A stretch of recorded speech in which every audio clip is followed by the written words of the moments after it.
नमस्कार, मी योगेश कुंभेजकर, जिल्हाधिकारी भंडारा. आपल्या सर्वांना आवाहन करत आहे की महाराष्ट्र शासनातर्फे 2024 वन महोत्सवाअंतर्गत अमृत वृक्ष आपल्या दारी ही संकल्पना राबवण्यात येत आहे. एक पेड़ माँ के नाम या अंतर्गत आपण आपल्या आईच्या नावाने किमान एक तरी वृक्ष या वर्षी लावावा आणि त्याचं संवर्धन करून तो मोठा करावा असं या निमित्ताने आवाहन करण्यात येत आहे. यासाठी जिल्ह्यात ठिकठिकाणी वन महोत्सव केंद्र देखील सुरू करण्यात आलेली आहे, जिथे आपल्याला ही रोपं उपलब्ध करून घेता येतील.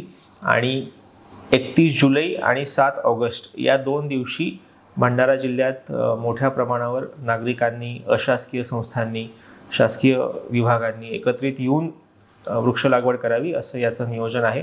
तर आपण सर्वांनी त्याला साथ द्यावी आणि पर्यावरण संवर्धनामध्ये हातभार लावावा अशी सर्वांना विनंती आहे. धन्यवाद.